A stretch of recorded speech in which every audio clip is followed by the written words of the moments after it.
me suis cassé la gueule beaucoup de fois. Et puis au final, c'est quand tu te casses la gueule, quand tu te casses la gueule, que tu t'apprends et que tu dis ah ouais, j'aurais dû faire ça. Oh non, mon CV. Oh non, il fallait que je le présente différemment. Tu peux faire de l'influence juste pour ton business. C'est-à-dire que tu ne veux pas impacter, tu veux juste vendre, liquider des produits. Mais dès lors où tu veux impacter, c'est que tu fais passer un message. Qu'est-ce que tu décides de faire de ton influence? Est-ce que tu décides d'impacter ou est-ce que tu te décides juste de t'arrêter au stade influenceur? C'est tout, t'influences, mais est-ce que tu impactes? Et si tu impactes, quel est le message que tu fais passer à ta communauté? Des fois, on se base sur des likes. Ah ouais, je mets des trucs, j'ai peut-être que 50 likes, 100 likes, ah c'est que ça impacte pas. Non, les réseaux sociaux c'est bien, mais il faut pas en faire une dépendance. Tu peux être connu sur les réseaux, demain il n'y a plus internet, peut-être que personne ne te connaît dehors. Exactement. Alors que si réellement t'impactes, c'est que quand il n'y a plus les réseaux, on te reconnaît dehors. Toi-même déjà apprends à te réveiller, réveille-toi d'abord. Ouais. Tu dois pas attendre que un tel vienne t'aider ou je ne sais quoi. Parce que quand quelqu'un ne t'aide pas, tu deviens frustré. Que c'est un choix d'être entrepreneur social. Voilà, c'est un choix. Ouais. Donc tu le fais pas, c'est pas un business. Tu le fais parce que il y a le cœur, t'es vrai. Moi, je me battrai jusqu'au dernier souffle pour mon entreprise.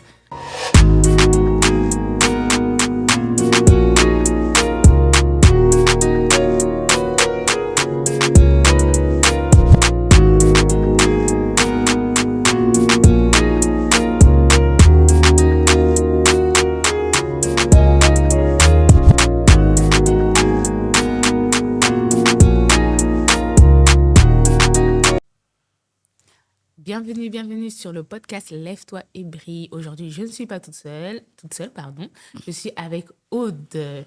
Bienvenue Aude. Merci. Ça va, forme. Je suis contente de te recevoir sur le plateau de Lève-toi et brille. Plaisir partagé. Merci. Aujourd'hui, on va parler beaucoup d'éducation, de jeunesse, de ce que tu fais professionnellement et un peu de tout ça. Et on va discuter calmement et impacter. Let's go. Alors, est-ce que tu peux te présenter en quelques mots? Bien sûr. Fais? Alors, je suis Aude Fragonard, je suis juriste de formation. Je me suis spécialisée depuis 6 ans maintenant dans tout ce qui est droit des étrangers. Donc, je suis fondatrice d'une société qui s'appelle Lotus Service, donc qui est basée en France. Et je vais proposer de l'accompagnement administratif et juridique, donc tout ce qui est en lien vraiment avec le droit des étrangers. Mais à côté de ça, je suis présidente de l'association Koyeba Koluka et du coup, je suis à cheval entre le Congo et la France. Super. Est-ce que tu peux nous en parler un peu plus de ton asso et déjà nous expliquer qu'est-ce que ça veut dire? Parce que je sais qu'on va beaucoup parler de l'asso aussi, oui, c'est en lien avec le thème. Donc, Koyeba Koluka, savoir chercher. Pour moi, c'est vraiment un mindset. Parce que c'est quelque chose que j'inculque comme valeur aux jeunes que j'accompagne. C'est vraiment comment tu peux te débrouiller seul dans la vie, parce qu'on sait que dans la vie, c'est pas toujours évident. Et souvent, on compte tout le temps sur quelqu'un. On veut toujours qu'on ait quelqu'un. J'ai un oncle. En Afrique, c'est un peu je vais demander au grand frère, je vais demander à une amie, je vais demander mais un tel va m'aider. Donc, on a souvent envie qu'on nous aide. Mais moi, j'aimerais juste leur inculquer cette valeur-là, ce mindset-là, de se dire en fait qu'il faut que toi-même déjà t'apprennes à te battre avant même d'aller demander de l'aide. Toi-même déjà apprends déjà à sortir de ta zone de confort. Donc le Koyeba Koluka, donc en lingala, savoir chercher, c'est vraiment ça. Et moi, j'ai découvert ce concept parce que à un moment donné, pendant le Covid, j'ai commencé à beaucoup repartir au Congo et ça a commencé à Pointe-Noire. Donc, c'est une boîte où j'étais consultante, où je travaillais et tout ça, et j'étais vraiment en lien avec les jeunes. Donc, tous les stagiaires, moi, je les rencontrais parce que j'aimais bien discuter. J'aimais pas rester dans mon bureau et me dire, non, moi, je suis niveau hiérarchique, je suis tellement haut, je vais pas aller en dessous, voir les autres. Et quand je vois des jeunes, donc, je m'intéresse à leur parcours. Cool. Comment tu t'appelles, tu fais quoi, t'es à quelle école, mais pourquoi t'es là, t'aimes bien ce que tu fais? Parce que moi, ça m'intéressait aussi de savoir s'ils se sentaient à l'aise dans l'entreprise. Et puis, des fois, ils te font comprendre que oui, ils sont venus par découverte ou parce que il y avait pas d'endroit où peut-être trouver un stage. C'est ça. Donc des fois tu les vois, ils sont pas trop chauds. T'en as, ils sont chauds aussi. T'en as qui découvrent un métier derrière. Finalement je me plais. Et des fois t'avais aussi des jeunes filles qui venaient en stage. C'était quand même un secteur quand même assez masculin. Et donc ça me faisait plaisir de voir aussi des jeunes filles. Mais souvent tu trouves pas, donc c'est juste là cette entreprise-là a dit ok, on peut te prendre. C'est histoire de passer le temps. Voilà. Et puis t'es pas forcément motivé. Et c'est de là que j'ai commencé à me dire mais j'aimerais bien peut-être entreprendre de manière sociale, faire quelque chose. Mais au début, c'était pas une asso. C'était vraiment moi, à titre personnel. J'ai voulu faire des choses sur le terrain. J'ai voulu me sentir, tu vois, utile en me disant, ouais, mais est-ce que ça serait pas bien que je sensibilise un peu? Parce que moi-même, déjà, je suis beaucoup passée par là. J'ai fini mes études très tôt et il y a beaucoup d'erreurs que j'ai eu à faire et j'aimerais bien transmettre aussi à ces générations-là, ces erreurs-là, en fait, qu'on devrait peut-être pas faire. Parce que j'ai remarqué, moi, je faisais passer des entretiens à des jeunes, que ce soit en stage ou pour travailler dans l'entreprise. Et puis, tu te rends compte pendant la phase recrutement, des fois, ils sont là devant toi, ils ne se tiennent pas comme il faut. Tu vois, ils ne se présentent même pas convenablement, physiquement. Voilà, il y a des petits points, pour moi, je me suis dit non, il y a des bases qui ne sont pas respectées. Et dans le fond, quand tu regardes bien, ce sont des personnes adorables, motivées même. Généralement, oui. C'est des bosseurs, hein. Voilà, mais des fois, comme on dit, la première impression peut te donner aussi une idée péjorative qui n'est pas forcément bonne. Je suis d'accord. Et quand tu creuses derrière, parce qu'il y a certains que je connaissais, et puis après, quand je les vois travailler, même à côté, ou certains que j'acceptais de prendre en stage, parce que des fois, il y a le petit feeling, tu vois, tu te dis, bon, c'est peut-être pas top quand tu vois le CV ou un peu la motivation, tu te dis, je lui donne une chance, parce que moi, j'aimais bien leur donner des chances. Puis après, tu te rends compte que non, mais au final, ça se travaille. Et quand tu leur dis comment ils doivent s'améliorer, et quand ils s'améliorent, ça devient vraiment des personnes voilà, différentes. Et je me suis dit, il y a vraiment un besoin de coacher. Il faut sensibiliser. Parce que des fois, ils ne le font pas exprès. Ils ont besoin qu'on leur dise comment faire.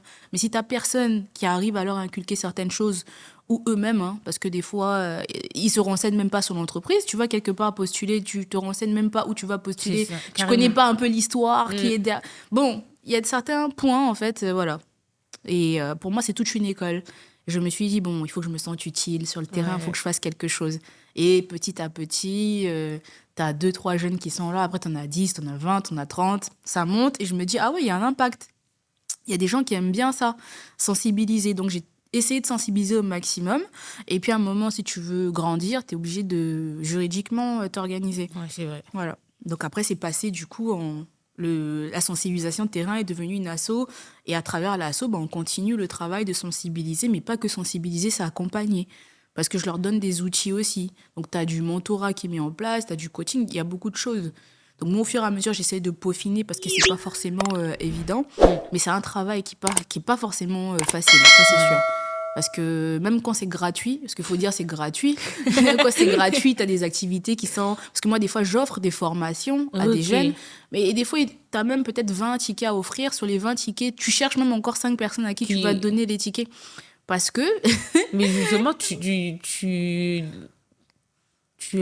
justifierais cette chose-là à cause de quoi exactement? Parce qu'en soi, effectivement, c'est gratuit. Bien sûr. Tu vois? Et ce que tu proposes, c'est de la qualité, parce que déjà, tu es une pro. Et en plus, tu fais intervenir des pros. Oui, c'est ça. Et en plus, moi, dans mon association, je ne me mets pas forcément en avant. Je mets beaucoup en avant. Les autres? Ouais, les autres.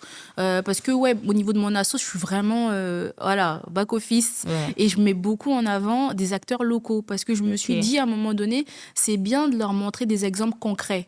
Carrément. Tu vois, parce que moi, je me suis dit, mais moi, je fais partie de la diaspora, j'ai évolué dans un environnement différent. C'est vrai que je reviens, je m'adapte, je me réadapte à des réalités, mais peut-être que je peux servir de modèle, oui, mais j'aimerais qu'ils aient aussi des exemples concrets de personnes qui réussissent dans leur environnement. Ouais. Donc, du coup, je m'intéresse on va dire aux acteurs locaux, à ceux qui sont là, des entrepreneurs même qui sont dans le même secteur et qui évoluent très bien aussi dans ce sens-là et qui sont aussi des modèles pour des jeunes. Donc tous les jours, je découvre des modèles parce qu'on pense qu'on n'a pas de modèle, mais il y en a plein. Peut-être qu'ils ne sont pas forcément connus énormément des réseaux ou peut-être connus qu'à l'échelle locale, mais il y a des jeunes qui font beaucoup de choses aussi sur le terrain. Et moi, ça m'intéresse d'avoir des personnes comme ça et j'essaye de m'intéresser à ce qu'ils font et ensemble, on essaie de collaborer.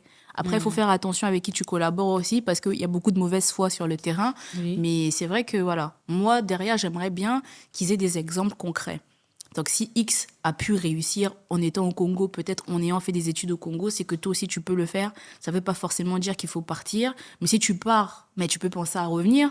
À la preuve, comme moi, je le fais. Donc, l'idée, c'est vraiment ça. C'est de leur montrer, en fait, toutes les facettes.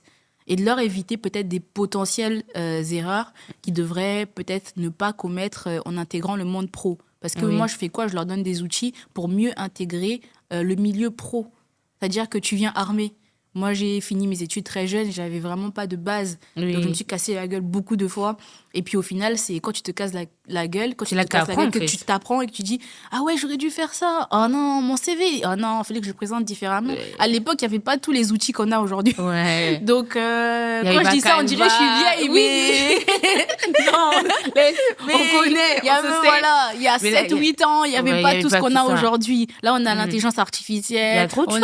On a trop de choses. Avant, il n'y avait pas ça. C'était encore Word. C'est ça. Donc voilà, mon CV était merdique. J'ai dû retrouver un CV que j'avais fait à l'époque. J'ai dit, ah ouais, ça, c'est quoi ça? Donc, faut refaire le CV 10 000 fois. Les lettres de motivation, c'était pas forcément ça. Aujourd'hui, même, ils se tracassent plus. T'as l'IA qui va te proposer une lettre tellement... Chap. Toi, t'es là, tu réfléchis. C'est quel mot je dois mettre? Est-ce que mes fautes d'orthographe? Et on perdait beaucoup de temps aussi. Donc après, je pense que c'était l'âge aussi. T'es jeune, bon, quand on est jeune, on s'en fout un peu, on fait au minimum. Et puis, mais moi, ça m'a forgé. Okay. Donc c'est mon parcours, en fait, que j'essaye de partager, on va dire indirectement, mais en sensibilisant et en leur montrant aussi, bon, ok, voilà les avantages, voilà les inconvénients. Et puis, je propose également aussi de tout ce qui est orientation, parce que j'essaie d'orienter aussi concernant leur parcours. Okay. Tu as des jeunes qui viennent me voir, qui vont me dire, moi, je ne sais pas trop quoi faire, comment je fais et tout. Ma mère a dit ça, mes parents, c'est plutôt ça, mais moi, j'aimerais faire ça. Mais est-ce qu'avec ça, au Congo, je pourrais travailler? Donc, tu as tout ça aussi. Donc, tu as un peu le rôle de, pas que de mentor, mais grande sœur aussi, ou maman pour certains. Donc, ça fait bizarre. Et même, tu vois, je vois aussi le côté où tu tends la main vraiment à des personnes qui avaient perdu espoir, tu vois. C'est très bien que la vie au Congo, c'est pas simple. C'est pas forcément évident. Des gens talentueux, mais des fois, l'environnement ne te permet pas ou ne permet pas à certains jeunes d'aller au-delà des limites. L'environnement, et puis, bon, tu sais, il y en a qui ont la chance. Moi, j'ai cette chance d'avoir des parents qui puissent m'accompagner financièrement. Voilà, mais aujourd'hui, tu vois, c'est pas tout le monde qui est dans le même cas. Tu vois, moi, j'ai eu cette chance. Tous les jours, je remercie le Seigneur en disant, oui, moi, j'ai dit à mes parents, ils sont encore en vie, ils se sont tellement bien occupés de moi. Bon, moi, j'ai pris mon indépendance assez tôt aujourd'hui, voilà. Mais c'est vrai que c'est pas tout le monde qui a cette chance-là. Et donc, je me suis dit, ceux-là qui sont dans cette catégorie-là, qui sont pas aidés, bah, ils ont besoin qu'on les encourage. Parce que des fois, tu sais, t'as juste besoin d'un mot pour changer ta vie. T'as juste besoin que quelqu'un t'encourage en disant, moi, je crois en toi, tu peux le faire, tu vas y arriver. Et tu sais que des fois, des mots peuvent réveiller quelqu'un et la personne, elle devient déterminée du jour au lendemain. C'est pas que de donner de l'argent. Tu peux donner de l'argent à quelqu'un, mais il n'en fait pas grand-chose, ou il le dépense. Mais le fait de motiver, pas forcément que financièrement, ça peut être financièrement, oui, aussi, mais ça peut être aussi par de l'encouragement déjà. Faut pas que ce soit seulement je vais vers Virginie parce qu'elle va me donner de l'argent et tout ça, non. Faut vraiment qu'il y ait un amour, on va dire, que ce soit réel, que ce soit vrai.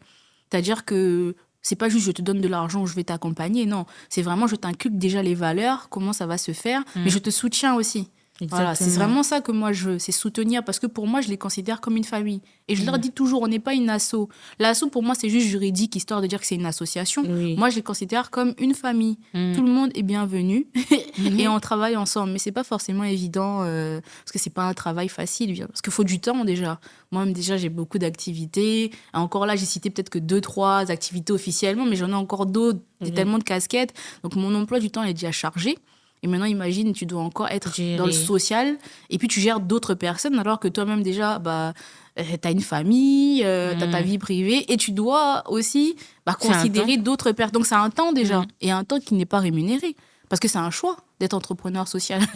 Voilà, c'est un choix. Donc, tu le fais pas, c'est pas un business. Tu le fais parce qu'il y a le cœur, t'es vrai. C'est ta vision, veux faire, en fait. Voilà, c'est ta vision. En fait, il y a des gens qui vont pas comprendre pourquoi tu fais ça. Pourquoi tu proposes des sensibilisations gratuitement? Pourquoi? Mais le social, c'est censé être, comme on dit, pour moi, c'est censé être ouvert à tous, en fait. Si moi, j'accompagne des jeunes, pour moi, qui viennent de quartiers défavorisés ou qui viennent de familles où c'est pas forcément évident, il y a des choses que tu pourras pas leur faire payer parce qu'ils n'auront pas les moyens, clairement. Donc, même si, admettons, ils devraient payer une contribution, il faut que ce soit, par exemple, minime. Parce que, bon, une asso doit tourner et tout ça.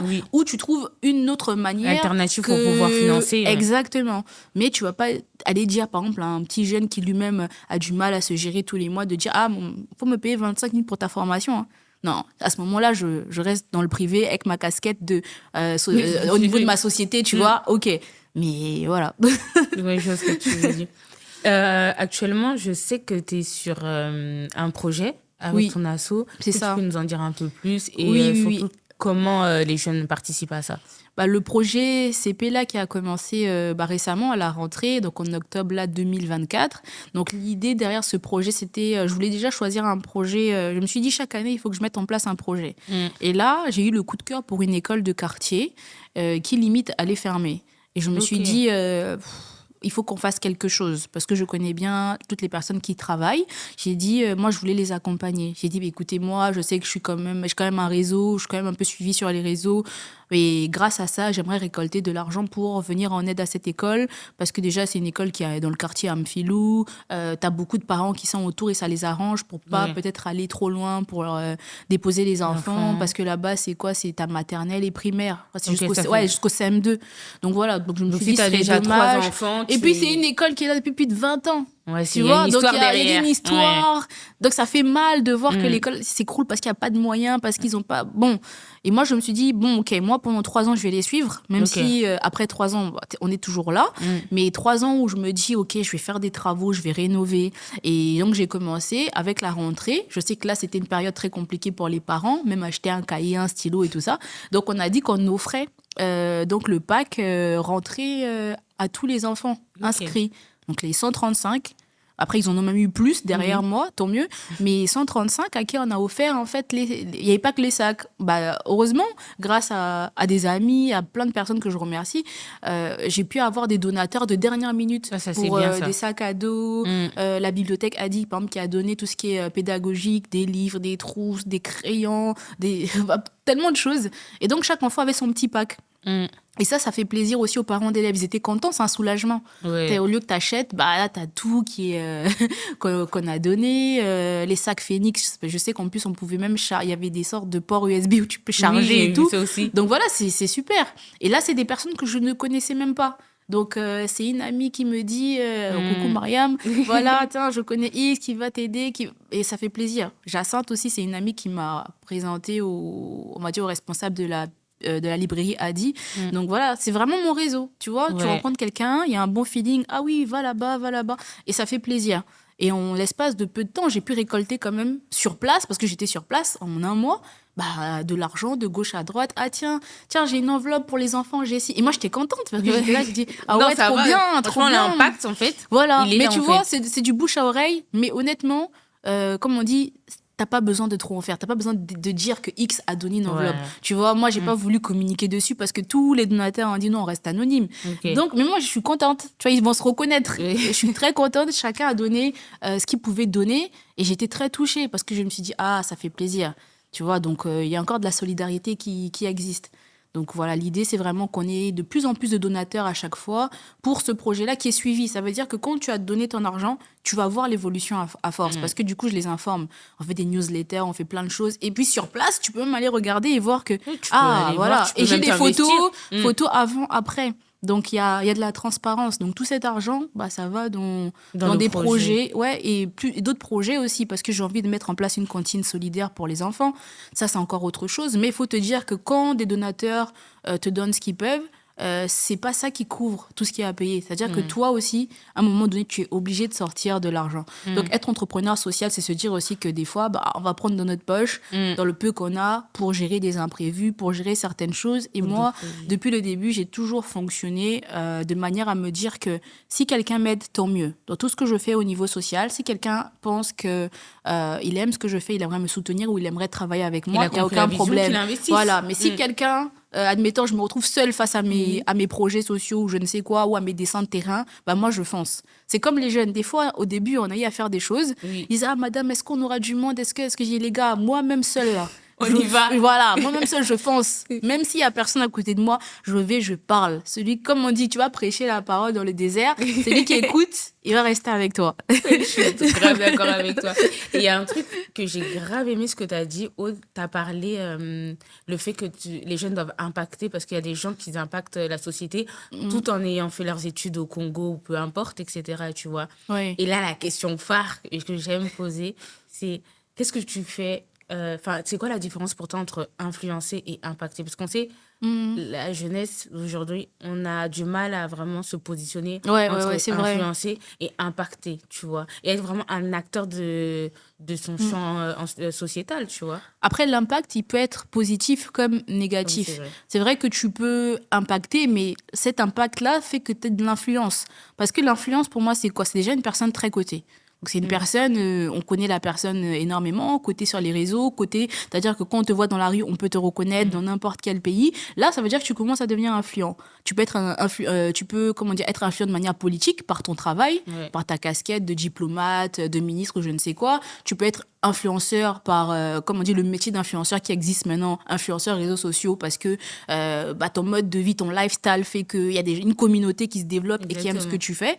Mais ça dépend maintenant de comment toi tu désires du coup impacter. Est-ce que ça va être positivement ou négativement? Parce que tu peux faire de l'influence juste pour ton business. C'est-à-dire que tu ne veux pas impacter, tu veux juste vendre, liquider des produits. Ah ouais, moi j'ai 100 rouges à lèvres à liquider, donc je fais mon travail, ils ont acheté, c'est tout. Mais dès lors où tu veux impacter, c'est que tu fais passer un message. Yes. Tu vois, c'est comme des pasteurs. Tu vois, ils sont très influents, mais ils font passer des messages. Oui, il faut croire en Dieu, oui, il faut prier. Donc, c'est ça, en fait. C'est que qu'est-ce que tu décides de faire de ton influence? Est-ce que tu décides d'impacter ou est-ce que tu te décides juste de t'arrêter au stade influenceur? C'est tout. T'influences, mais est-ce que tu impactes? Et si tu impactes, quel est le message que tu fais passer à ta communauté? Maintenant, après, tu vois, chaque personne est libre d'avoir son propre personnage. Moi, personnellement, j'ai décidé de beaucoup être axée sur le développement personnel ou sur les réalités de l'entrepreneuriat. Des choses, des fois, qu'on ne montre peut-être pas forcément, en disant que non, c'est pas toujours facile. C'est pour ça que je motive beaucoup en disant non, c'est pas toujours facile. Il y a des galères. Moi, je galère aussi comme toi, tu peux galérer. Il y a des gens qui te voient dehors, qui vont se dire non, elle, c'est sûr, elle peut pas galérer et tout. Non, chacun peut galérer, mais à un stade différent. Toi, aujourd'hui, tu peux te dire, moi, il me manque 100 000 pour peut-être montrer mon projet. Quelqu'un, il va te dire, moi, il me manque 5 000 euros pour monter mon projet. Tu vois, il y a des échelles différentes, mais on vit toujours à peu près les mêmes choses. Ça sert à rien de dire, moi, j'ai réussi. Montre beaucoup plus comment tu as réussi. Ou même si tu as réussi, il y a forcément eu un moment donné où c'était pas forcément évident. Donc, montrons un peu l'autre côté du décor que de montrer que le bon côté. Parce que le bon côté, on le connaît. Quand on voyage, on enjoy, tout ça. C'est facile de le mettre. En fait, tu vois, c'est facile de mettre. Mais il faut se dire que c'est beaucoup de travail. Moi, j'ai été nominée au G100. Donc, le G100 qui est quand même à l'international très connu. Donc, voilà, ça regroupe plus de 100 femmes leaders à travers le monde et tout ça. Et c'est aussi du social parce qu'on est là pour transmettre des valeurs. Mais quand tu es nominé, par exemple, où tu sais que ton nom s'est retrouvé là-bas et que ça a été validé, même moi, quand ça a été validé, j'étais pas au courant. Quand on voit ça, j'étais ah ouais, tu vois, parce que tu rentres là-bas par cooptation. Et je me suis dit, ça veut dire que tout le travail que je fais se fait voir. Parce que des fois, on se base sur des likes. Ah ouais, je mets des trucs, j'ai peut-être que 50 likes, 100 likes, c'est que ça impacte pas. Non, aujourd'hui, il faut arrêter de voir, parce que un tel a 5 millions d'abonnés, parce que j'ai pas eu 1000 likes, c'est que ma vie, elle va mal. Faut pas qu'on se base... Les réseaux sociaux, c'est bien, mais faut pas en faire une dépendance. C'est pas parce que tu n'as pas eu beaucoup de likes aujourd'hui que ta vie va aller mal. Parce qu'avant les réseaux, on avait une vie. Donc aujourd'hui, l'impact qu'on a, c'est tu peux être connu sur les réseaux. Demain, il n'y a plus Internet. Peut-être que personne ne te connaît dehors. Exactement. Alors que si réellement t'impactes, c'est que quand il n'y a plus les réseaux, on te reconnaît dehors. C'est ça. T'as quelqu'un qui peut venir en dire ah ouais, c'est pas toi Aude, c'est pas toi Virginie. Tu vois, moi j'ai commencé à me rendre compte que je devenais un modèle quand je commençais à croiser trop de gens qui me reconnaissaient dehors. J'ai même une fois, j'étais à Paris, je vois une fille qui me parle. Mais elle était anglophone. Et je me suis dit, oula, voilà, si elle vient me voir. Ça, c'est vraiment au-delà des limites. En disant, je te suis sur les réseaux depuis plusieurs années et tout. Et moi, j'étais choquée en mode. Et c'est là, tu vois, t'as le déclic. Et c'est là que j'ai commencé à me dire, il faut que je fasse attention quand même. Parce que si je commence à devenir un modèle pour d'autres personnes, il faut vraiment que je travaille mon image, il faut que je fasse attention, il faut que j'arrête de faire ci. Parce que c'est une responsabilité. On ne s'en rend pas compte, mais il y a des choses qu'on veut faire qu'on ne va peut-être plus faire. Ou qu'on voit différemment parce qu'on se dit non, si je montre le mauvais exemple, peut-être que des jeunes vont copier et j'ai pas envie. C'est ça. Tu vois, donc moi j'ai ça aussi. On se perd vite. Et on se perd vite, ouais. On se perd vraiment, vraiment vite. Et parce que quand on a des plus jeunes surtout qui vont suivre, moi j'aimerais pas donner le mauvais exemple. Parce que je me dis j'ai une responsabilité aussi de sensibiliser. Mais si je sensibilise, faut pas que je montre le mauvais exemple, ce serait pas bien.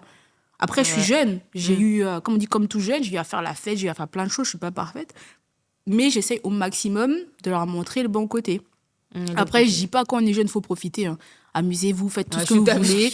Mais il faut savoir juste connaître les limites. C'est tout. Et puis quand on impacte, je pense qu'à un moment donné, plus on monte les grades, à plus on fait attention.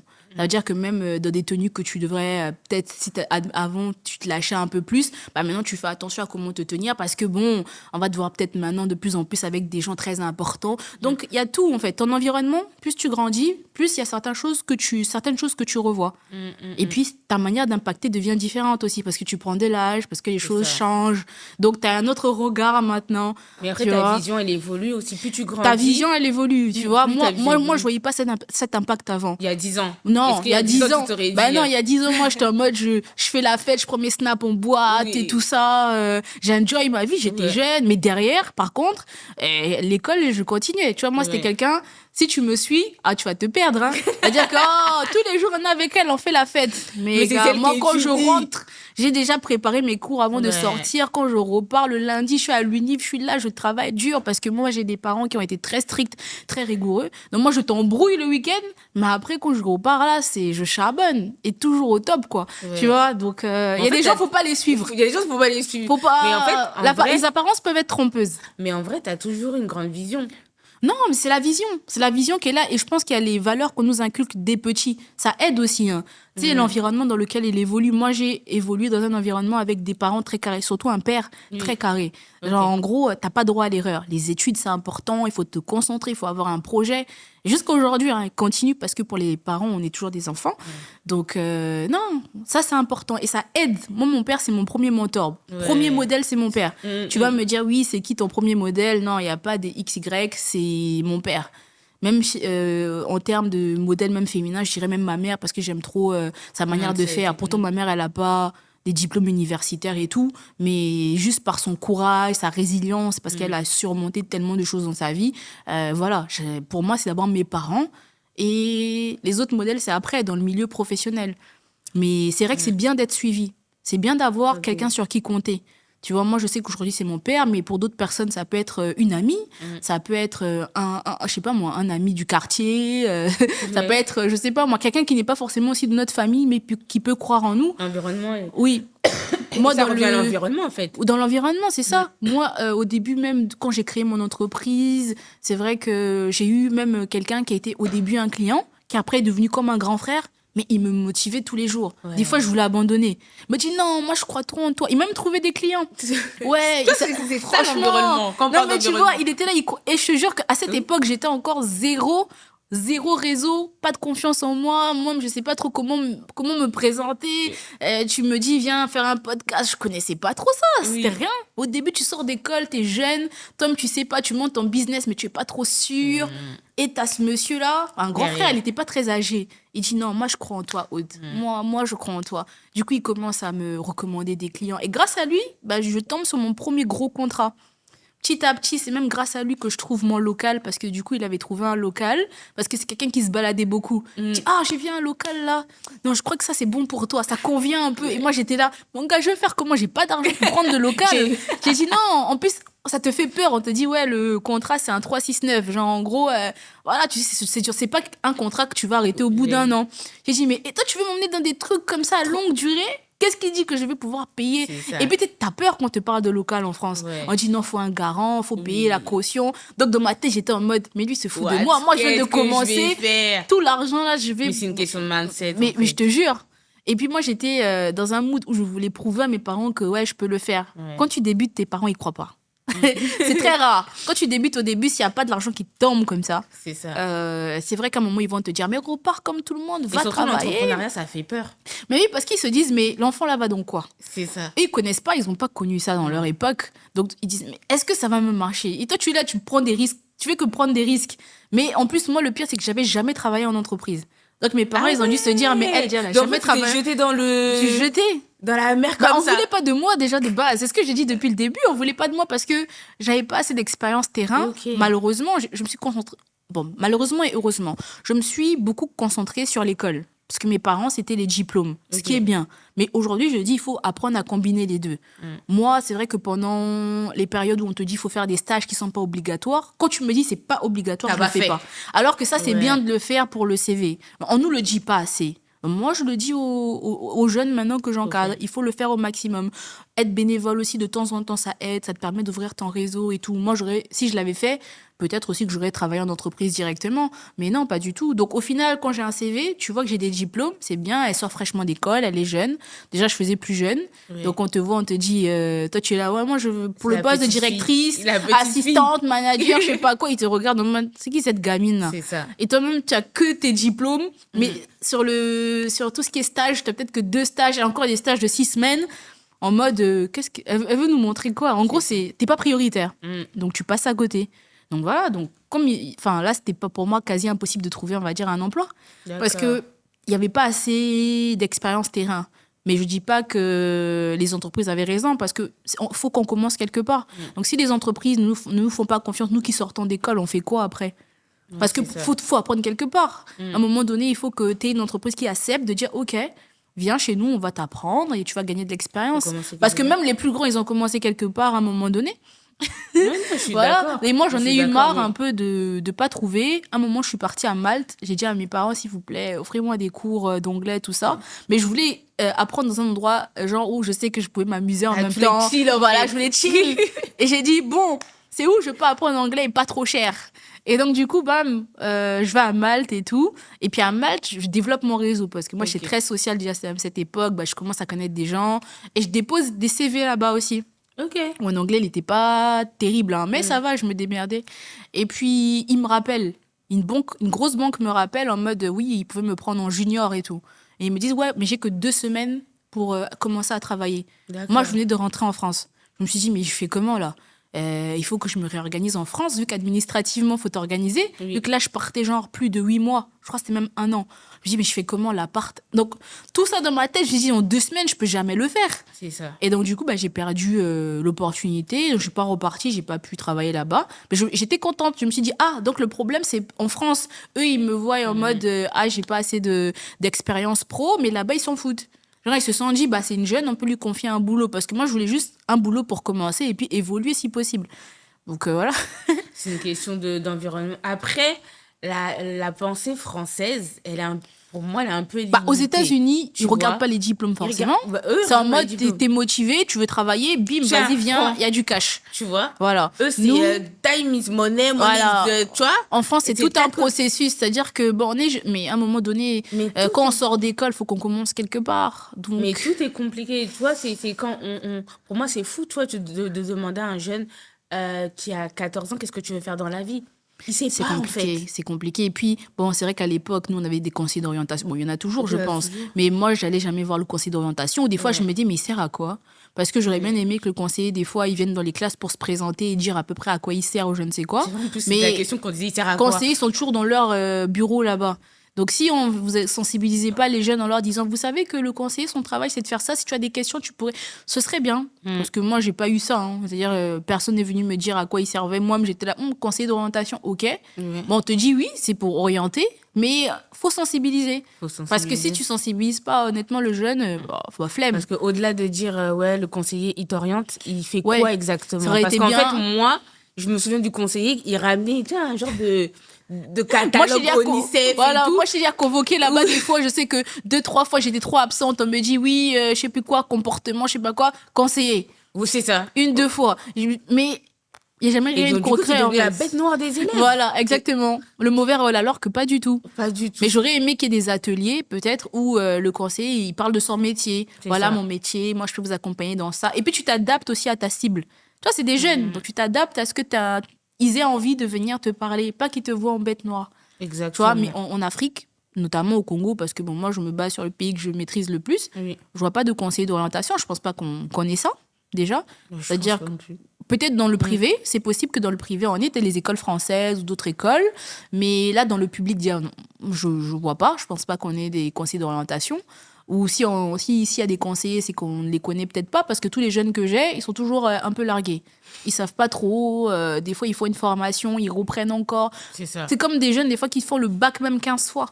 Il a fait le bac, là, c'était pas ce bac-là, il a refait le bac, là. Donc, tu vois? Tu sens qu'il est perdu Il est parce même qu'il n'a pas de perdu. structure, il n'a pas de Exactement. base et tout, tu vois. Et puis les bases. Et puis bon, comme on revient à l'environnement, Ouais. dans le milieu dans lequel tu vas évoluer.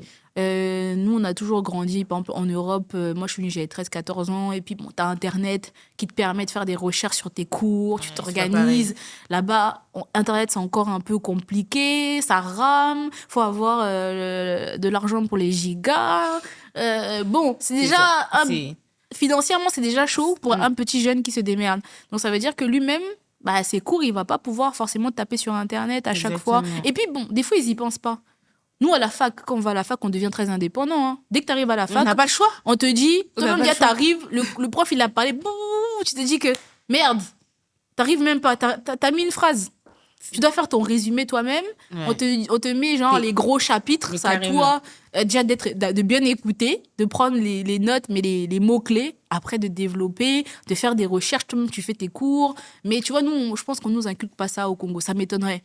Parce que j'ai remarqué tous les jeunes que j'ai, ils ont besoin qu'on tende la main à chaque fois. Et souvent, c'est fatigant. Parce qu'ils ne prennent pas d'initiative. T'en as beaucoup, il faut les prendre par la main à chaque fois. Ouais. Mais il faut apprendre aussi à se démerder seul. D'où le concept Koyeba Koluka. Genre, toi-même, déjà, apprends à te réveiller. Réveille-toi d'abord. Ouais. Tu ne dois pas attendre que un tel vienne t'aider ou je ne sais quoi. Parce que quand quelqu'un ne t'aide pas, tu deviens frustré. Ouais, j'ai demandé de l'aide à un tel, il ne voulait pas. Mon gars, chacun a ses problèmes, chacun est occupé, chacun a sa vie. Faut chacun pas compter sur les... Voilà, faut pas compter. Ah non, mon ami, là, il est gonflé. Hein. Moi, je voulais qu'il m'aide. Mais lui-même, il se cherche. Il est occupé avec ses trucs. Toi, tu veux aussi que... Donc, des fois, c'est pas méchant. Mais il faut se dire que quand on vient, comme on dit, au monde, on est seul. Et quand tu as tes réalités, tu es seul face à tes réalités. Quand tu dois payer tes factures, tu es seul face à tes factures. Donc, il faut se battre d'abord soi-même avant de demander de l'aide aux autres. Apprends déjà toi-même à devenir indépendant. C'est surtout ça. Ça, je suis d'accord. Et tout à l'heure, je traînais sur tes réseaux. Ouais. Et j'ai vu que tu as vraiment la notion de discipline, tu vois. En tout cas, tu essayes. En tout cas, j'essaye au max. Et tu essaies de l'inculquer aussi aux jeunes. Ouais. Et pour toi, quelle est la place de la discipline, surtout quand tu es jeune, en fait? Parce que nous, on l'a après. Franchement, tu sais, la notion de discipline, je ne l'ai pas eue dans ma jeunesse. Clairement. C'est vrai. Moi, j'ai jamais été disciplinée. Ouais. J'ai été disciplinée grâce à l'entrepreneuriat. Parce que j'ai tellement eu de coups bas que l'entrepreneur m'a giflé 10 000 fois que, en fait, à un moment donné, tu n'as pas le choix. Et je me suis dit, mais c'est ma vision, ce sont mes projets, c'est moi, en fait. Mais si j'abandonne, personne d'autre va continuer. Et puis, à un moment donné, tu te mets face à toi-même, face au miroir. Ouais. Et puis, tu te dis, bon, si j'arrête de faire ça, je fais comment pour payer mes factures? Parce que, tu sais, à un moment donné, j'en avais marre de mon boulot. Là, je parle de mon entreprise où je fais de l'accompagnement administratif et juridique. C'est mes rentrées principales d'argent, c'est ça. Parce que beaucoup ne savent pas. Ouais, mais elle fait comment et tout. Moi, mon business, il tourne depuis plus de 6 ans. C'est ça qui me rapporte financièrement. Ou voilà, mes activités de consulting et tout ça. Et un jour, je me suis assise, tu vois, je me suis dit, mais j'en ai marre et tout, je vais arrêter. Et puis après, je me suis dit, mais je fais comment payer mes factures? La réalité. Tu vois, la réalité m'a rattrapée très vite. Je me suis dit, à un moment, j'ai dit, non, je vais prendre une année sabbatique. Je suis assise et puis j'ai dit, mais année sabbatique, et en un an, là, tu vas payer tes factures comment? Tu vois, moi, j'ai appris à me détacher de mes parents. Parce qu'à un moment donné, il faut prendre ses responsabilités. Donc, mes parents, ils m'ont aidé comme ils m'ont aidé. J'ai grandi. Ils ne vont pas toujours être là. C'est des retraités, la plupart. Bon, ma mère, elle est retraitée. Mon père est... Voilà. Enfin, bref, tu ne vas pas toujours aller voir tes parents. Et puis, moi dans mon mindset, là, ce n'est pas être dépendant de mes parents. Au contraire, moi, j'aime mon indépendance. Et j'aime montrer que... tu peux débrouiller seule. Oui. Parce que, tu vois, j'ai été un peu genre... je suis la dernière de ma famille, genre on va dire et puis j'ai beaucoup de grands frères, j'ai une grande sœur du côté de ma mère, chez mon père j'ai que des grands frères, mon famille recomposée, je suis la plus petite, je suis un peu le bébé, donc quand on te voit c'est un peu on pense que bébé pourri gâté, et moi j'ai voulu montrer que bébé pourri gâté là, elle sait travailler, elle sait être résiliente, voilà, tu vois, parce qu'il y a cette image que les gens voient parce qu'ils voient à l'extérieur. Ouais, elle, c'est sûr qu'on fait tout pour elle. Ouais. Non, moi, personnellement, alors là, je suis quelqu'un avec l'entrepreneuriat. Je me suis tellement cassé la gueule. Mais quand tu te casses la gueule, il n'y a personne pour t'aider. C'est vrai. Ouais, parce que quand tu vas chez le comptable, là, et que ça ne va pas parce qu'au final, tu n'as pas bien géré au niveau de la compta, c'est on toi. te dit... moi, mon entreprise, pendant le Covid, elle a failli aller en faillite. Et le comptable, il m'a dit, on fait quoi? On liquide ou vous continuez? Mais si on continue, c'est que vous devez vous démerder à revenir dans le plus. Parce que j'ai pas bien géré parce que niveau gestion, je ne connaissais pas, j'avais pas de notion.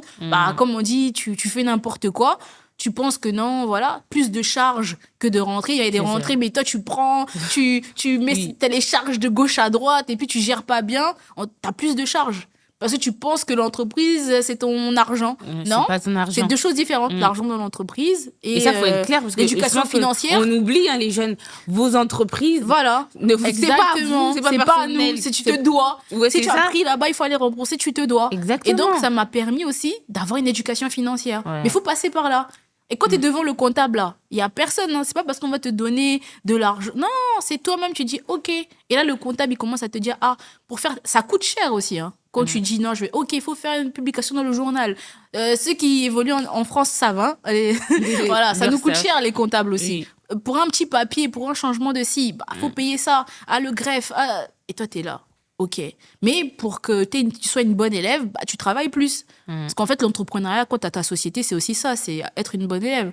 Et donc, je me suis dit, non, moi, mon rêve depuis des années, c'est être indépendante. Je ne me vois pas aller travailler pour quelqu'un.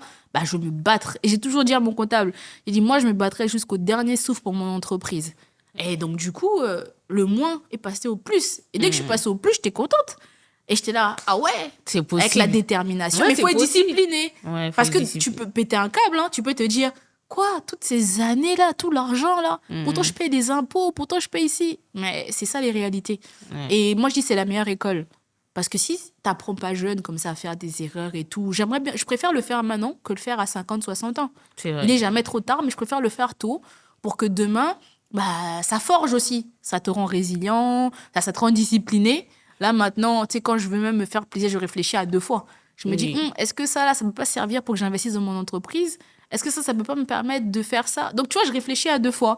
Maintenant, à 3 fois même, parce que j'ai mon asso. Donc, des fois, j'ai besoin de dépenser de l'argent. Non, vas-y, je vais mettre dans mon projet social. Ouais. Vas-y. Parce que c'est important aussi, tu vois, de... Comment dire ? Et en plus, comme tu as dit tout à l'heure, tu as des responsabilités. C'est-à-dire que les jeunes qui sont derrière toi, ils te regardent, en fait. C'est ça. Parce que tu deviens un exemple, donc un modèle, tu vois, pour la société. Aussi. Mais tu vois, quand tu es un peu nominé partout, c'est bien au début. Hein, tu as la cote. Tu te dis, trop bien. Mais... derrière tu te dis il y a aussi une responsabilité parce que plus on te montre comme ça, plus les gens te connaissent de plus en plus et plus ça devient une charge parce que tu te dis que la moindre erreur on va te taper dessus parce qu'on connaît comment ça se passe, parce qu'on pense que t'es parfaite, parce qu'on vit pas pour les autres, mais il faut se dire que quand on accepte aussi de devenir public, il faut dire clairement, dès lors où t'es public, ou dès lors où t'es exposé, parce que moi j'ai vu plusieurs fois des faux comptes à mon nom, je me suis dit je deviens célèbre ou quoi ? Pourquoi il y a des faux comptes comme ça ? Gauche, droite, des gens qui se font arnaquer parce que des gens ont pris des photos. Dieu merci, maintenant, on a les coches bleues. Oui. Donc, en tout cas, s'il n'y a pas de coche bleue, c'est que c'est pas moi. Mais tu vois, tout ça, tu te rends compte que, il y a le pour et le contre. C'est bien de devenir public, c'est bien de devenir un modèle pour des personnes, mais derrière, c'est de la frustration des fois aussi parce que tu dis, oh là là, c'est comme si on te rajoute des charges, tu vois. Tu te dis, il faut que je sois un peu plus responsable. Mais c'est bien aussi. Parce que soit tu l'acceptes, tu peux aussi refuser. Te dire, OK, je me mets en retrait, j'en ai marre, je veux plus. Mais si ça doit se faire, ça se fait. Mais à ce moment-là, moi, je pense que c'est important d'impacter positivement. Voilà, pas influencer pour influencer, mais se dire qu'on doit impacter. Moi, je suis pas influenceuse, je fais pas du business ou je sais pas quoi, je vends pas des produits pour des marques ou je ne sais quoi pour faire de ça, je sais pas moi. Je vis pas de l'influence, clairement. D'accord. Je ne vis pas d'influence. J'ai un métier, j'ai fait des études je gère des activités. C'est ça mon travail. Les réseaux, je l'utilise pour faire passer des messages. D'accord. Voilà. Pour moi, les réseaux, c'est pas de la dépendance. Avant, j'utilisais les réseaux pour me divertir, pour montrer ce qui est beau. C'est-à-dire, moi, c'était mon lifestyle. Ouais, je suis en soirée, je vais dans les restos, je voyage. C'était ça mon kiff avant. Parce que tu t'en fous, c'est les réseaux pour divertir. Maintenant, j'utilise les réseaux pour faire passer des messages, voire éduquer des plus jeunes. D'accord. Et vu que je suis sur plusieurs plateformes, et chaque plateforme a un message différent. Tu vois, sur ma page Facebook, ça va beaucoup être la communauté congolaise, sur beaucoup de jeunes. Là-bas, ça va être beaucoup de motivation et de développement personnel. Sur mon Instagram, ça va être un peu de toutes mes activités. Oui. Sur LinkedIn, ça va vraiment être un peu plus ciblé et tout ça. Donc, Mais c'est à quel moment où tu as eu le déclic ou de te dire... Attention, Aude, il faut que tu commences à te structurer. Attention, t'es visible. C'était quand le déclic, en fait? Quand j'ai commencé à avoir trop de gens qui me reconnaissaient dans la rue. Okay, ouais. Dans ma ville. Parce qu'avant, les gens me voyaient ailleurs, genre à Paris. Au Congo, encore, tu te dis, c'est chez toi, quoi. Tu vois, j'ai grandi au Congo, je connais déjà un peu de monde. J'ai évolué aussi dans le milieu de la nuit, donc des gens, j'en connais. Mais tu vois, quand on te reconnaît différemment, même dans ta propre ville, parce que même par rapport à mon entreprise, dans ma ville, j'ai bossé un moment en préfecture à Troyes et tout. Donc là, j'ai commencé à être trop connue après quand j'ai eu mon entreprise, parce que bon, le bouche à oreille, tu vois, il n'y a pas beaucoup d'étrangers non plus. Limite, j'ai pas de concurrent qui fait exactement la même chose. Ou s'il y a des concurrents, c'est pas forcément pareil. Tu vois, donc, en plus, je suis une femme, donc peut-être la seule, je suis jeune, donc facilement, tu vois, on se rappelle de toi. D'accord. Moi, on m'appelait même Madame Préfecture, quoi. Ah, c'est la fille de la préf, c'est la dame de la préf. Mes clients, des fois, ils connaissent pas mon prénom. Ils m'appellent Lotus. Parce que moi, j'ai mis mon entreprise devant et pas moi. Tu vois, à part les gens qui me suivent sur les réseaux, qui peuvent devenir des potentiels clients. Mais sinon, ma force à moi, c'est que je me suis fait ma clientèle. Mais mes clients ne savent pas que sur les réseaux, j'ai forcément du monde. Ah, sur les réseaux, elle est entrepreneur. Non, mes clients, ils savent pas ça. Quand ils viennent, ils ont une dame, elle est juriste, elle fait son travail, c'est tout. Ils connaissent mon prénom vite fait, mais c'est tout. Ils connaissent même pas forcément mon nom de famille. Ils savent, ah, Lotus, Madame Lotus. Et c'est là que je me suis dit, ah ouais, j'ai fait connaître mon entreprise, c'est bien, bien joué. Même au Congo, quand on a commencé des fois à dire, ah, mais c'est vous, non, Madame Aude, ouais, Lotus. J'ai dit, ah, c'est bien. Donc là, on me connaît pas par rapport à mes réseaux, mais par rapport à mes réseaux, mais beaucoup plus par rapport à ce côté pro, là. Tu vois, ton pas impact en mode, par rapport à mon Instagram, par rapport à mon blaze Insta, tu vois, en mode, ouais, voilà. Donc, c'est là vraiment, ouais, le fait qu'on me reconnaisse un peu partout, c'est là que j'ai commencé à avoir le déclic. Je me suis dit, une fois, je suis sortie en pyjama. J'allais à la boulangerie, j'étais en pyjama normal et tout. J'ai dit, bon, c'était peut-être il y a, je sais plus de 5 ans, je crois.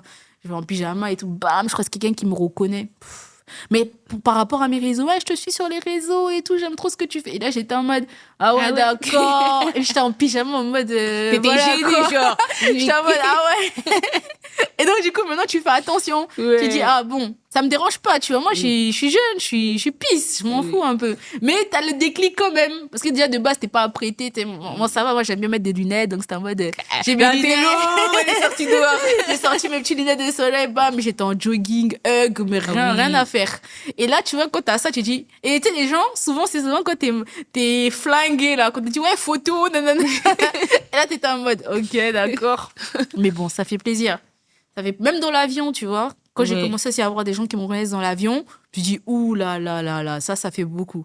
Et moi, honnêtement, quand on me connaît pas, par rapport à ce que je fais, parce que je suis souvent devant les caméras, on pense que je suis...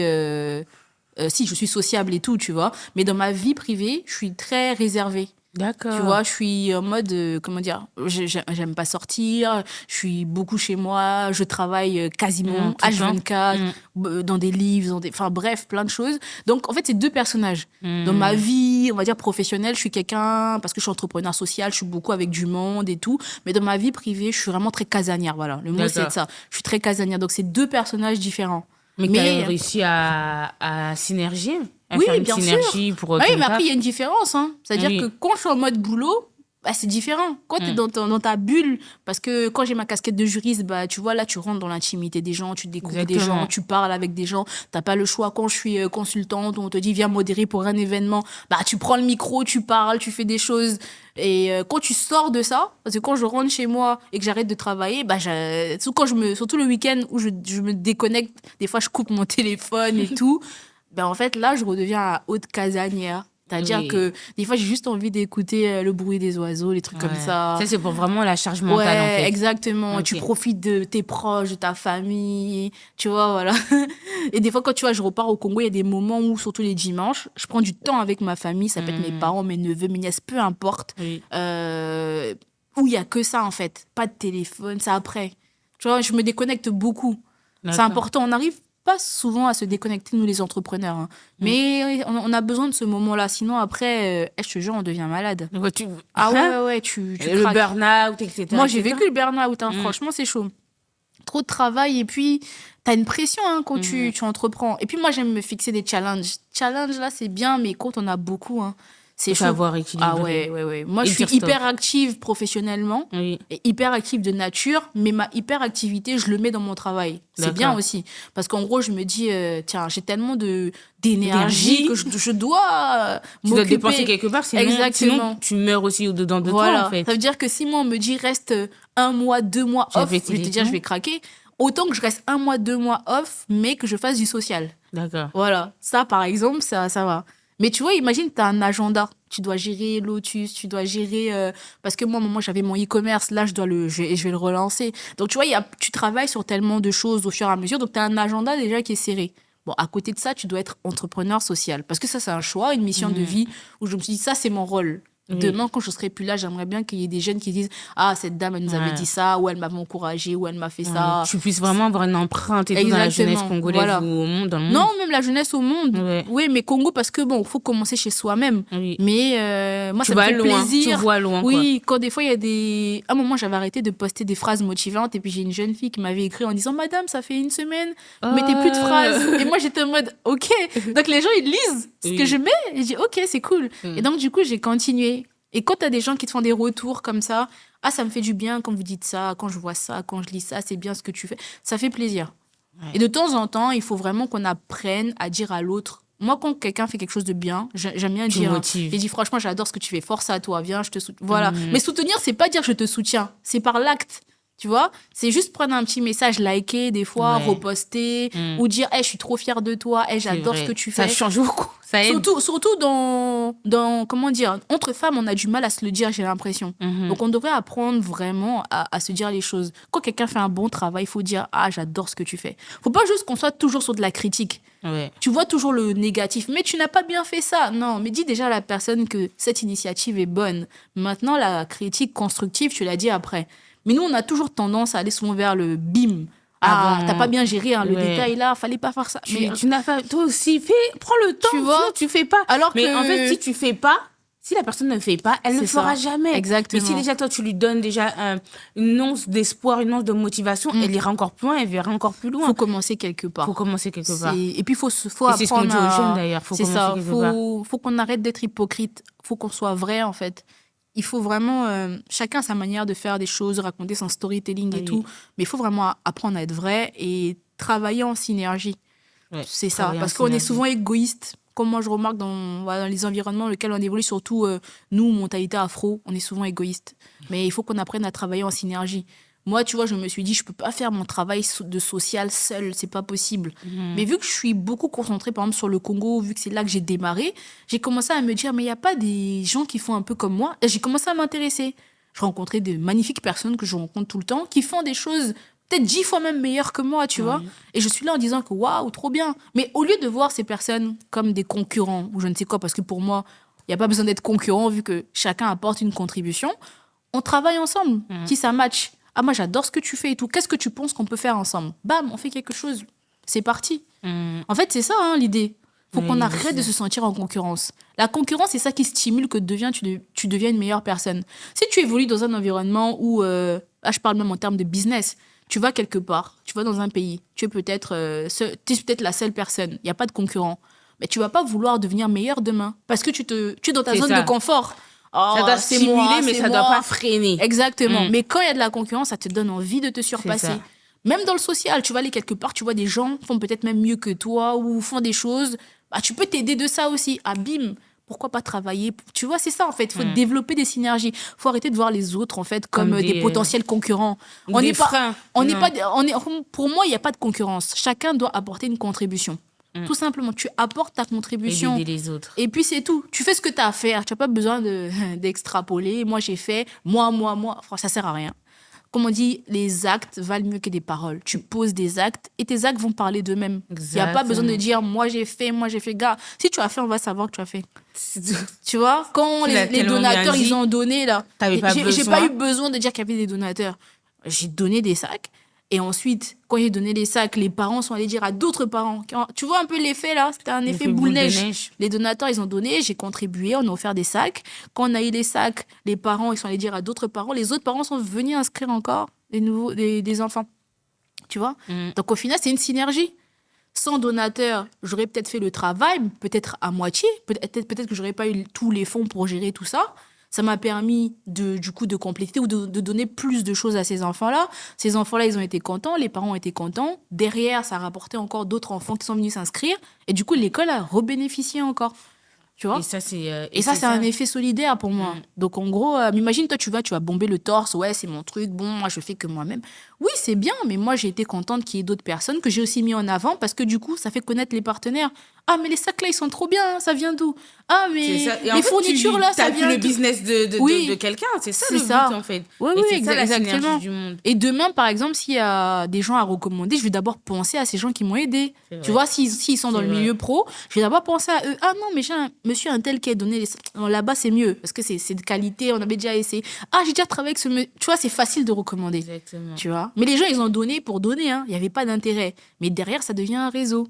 Et ça devient... C'est ça aussi les synergies. Et ça va même au-delà de ce que tu penses même. Hein. Ça peut aller vraiment dans des collaborations, mais une autre dimension. Et puis derrière ce social, derrière cette solidarité que vous avez développée, vous créez peut-être du business par rapport à vos activités professionnelles. Des liens, des recommandations. Et, ça va tellement vite le réseau. Le réseau, c'est même la base de la sociabilisation, je pense. Il faut vraiment en tant que nous, jeunes, qui devenons des modèles pour les autres, c'est important vraiment de marteler sur des valeurs.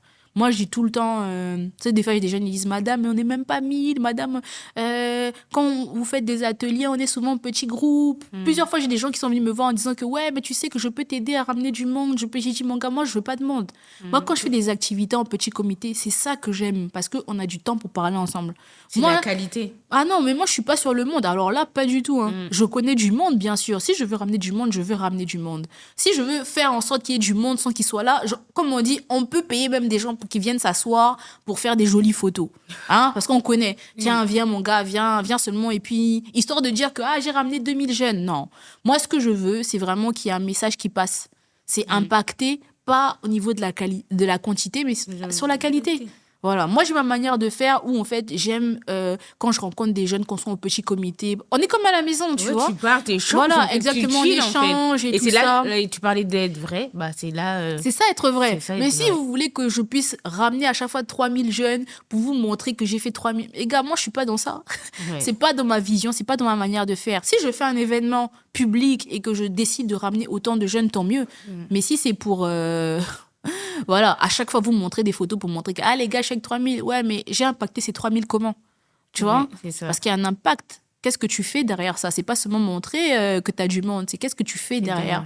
Qu'est-ce que tu leur apportes comme message? Donc voilà. C'est être vrai, quoi. Merci, Aude. On arrive à la fin de notre podcast. Je dis souvent aux personnes que j'invite, si elles ont quelque chose à dire, si ça serait une dernière phrase à dire aux personnes qui nous écoutent et qui nous regardent, qu'est-ce que ça serait? Voilà, la seule chose que moi, par rapport au thème, moi, c'est juste dire être vrai et toujours croire en soi et se démarquer, tout simplement. C'est la seule chose que je peux dire aux personnes qui nous regardent. Très important, ces 3 points-là. Ok. Ouais. Merci beaucoup, Aude. Ça a été un plaisir pour moi d'être avec Aude. Et n'hésitez pas à liker, partager, commenter, activer la cloche en dessous sur YouTube. Et je vous dis à très bientôt.